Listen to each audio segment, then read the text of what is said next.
1 Januari 2025 jadi hari pertama berlakunya PPN sebesar 12% yang berlaku bagi barang dan jasa mewah. Presiden Prabowo kembali memastikan barang dan jasa yang dibutuhkan masyarakat seperti kebutuhan pokok tak berubah kebijakan pajaknya, yakni tetap 0%.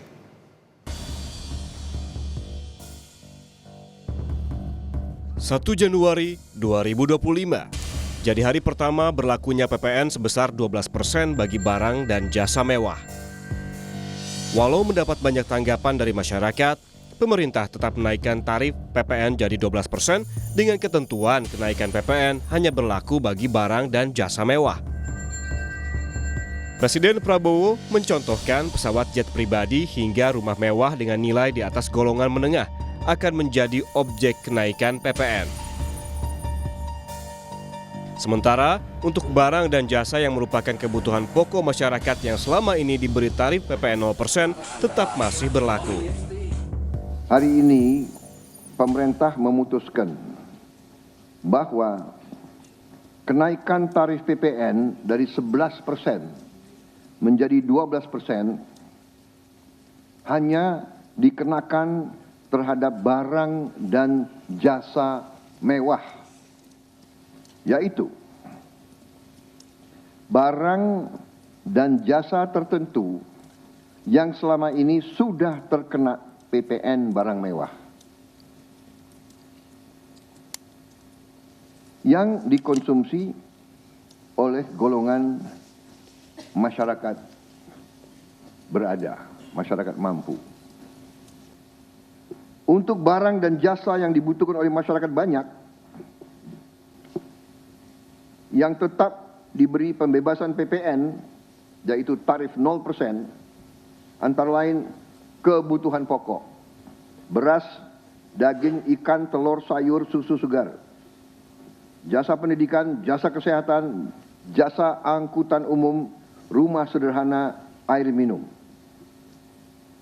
Saudara-saudara, dengan ini saya kira sudah sangat jelas bahwa pemerintah akan terus berupaya untuk menciptakan sistem perpajakan yang adil dan pro rakyat. Setelah 3 uang dengan Presiden, Menteri Keuangan Sri Mulyani juga memastikan barang yang selama ini dapat pengecualian pajak 0% tak terdampak kenaikan PPN.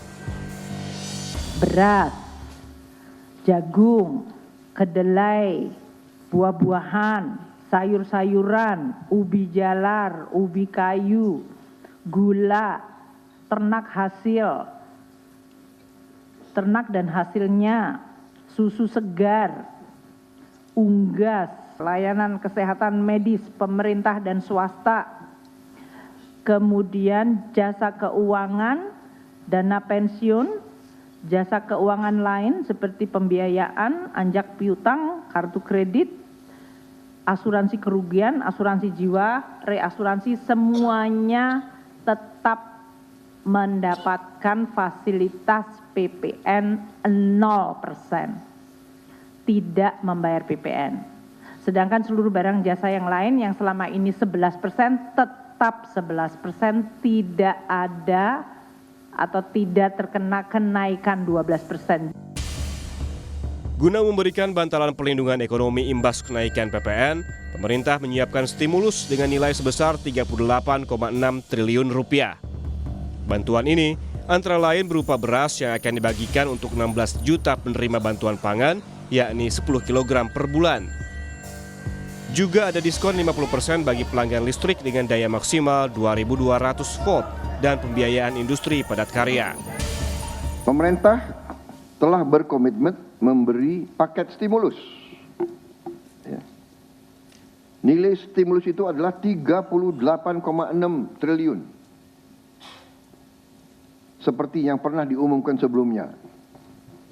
Bantuan beras untuk 16 juta penerima bantuan pangan, 10 kg per bulan. Diskon 50% untuk pelanggan listrik dengan daya maksimal 2.200 volt. Pembiayaan industri padat karya. Insentif PPh pasal 21 bagi pekerja dengan gaji sampai dengan rupiah 10 juta per bulan. Kemudian bebas PPh bagi UMKM beromset kurang dari 500 juta per tahun dan lain sebagainya. Rencana pemerintah menerapkan PPN sebesar 12% dinilai ekonom Celios Nailul Huda tak hanya untuk barang mewah, tapi dikenakan pula pada barang yang sebelumnya kena PPN 11%. Nailul juga menilai pemerintah saat ini lebih banyak menarik pungutan, pajak atau iuran dari masyarakat dibandingkan memberi bantuan atau subsidi ke masyarakat. Ini kegambangan juga terjadi bahwa ini PPN untuk yang naik nanti 12%. DJP sudah state bahwa semua barang yang terkena PPN 11% itu naik tarif yang menjadi 12%. Oke. Tidak ada barang-barang pokok. Yang ada adalah barang-barang yang tadinya dia bebas PPN, dia kena PPN. Kita melihat pemerintah sekarang menjalankan kebijakan fiskal kontraktif. Artinya, semakin banyak iuran, pajak, dan sebagainya yang ditarik dari masyarakat kepada pemerintah dibandingkan dengan yang pemerintah keluarkan untuk masyarakat. Setelah melewati tahun politik pada 2024, pada 2025, Indonesia dinilai akan menghadapi sejumlah tantangan ekonomi. Litbang Kompas dalam survei yang digelar pada 2 hingga 5 Desember lalu merekam pendapat publik tentang tantangan ekonomi di tahun baru 2025, terlebih dengan adanya kebijakan baru soal PPN. Hasilnya, sebanyak 65,8% responden yakin ekonomi akan lebih baik. Bahkan 18% responden mengaku sangat yakin. Sedangkan yang tidak yakin ekonomi akan lebih baik di 2025 jumlahnya 13,6%. 0,8% menyatakan sangat tidak yakin, sedangkan sisanya menjawab tidak tahu. Survei Litbang Kompas juga merekam apa yang menjadi kekhawatiran publik terkait perekonomian 2025. Hal yang paling dikhawatirkan publik di tahun 2025 adalah rencana kenaikan PPN 12%. Ada 40% responden menyebut hal tersebut. 26,7% khawatir terhadap situasi global. 17% khawatir soal pendapatan mereka yang stagnan atau menurun. Lainnya menyebut soal daya beli menurun dan soal kenaikan harga bahan pokok. Hari pertama dari 365 hari di 2025 jadi kesempatan bagi pemerintah untuk menepati janjinya tak akan mempersulit hidup rakyat. Terlebih saat masyarakat dihadapkan pada banyak pungutan baru maupun kenaikan iuran.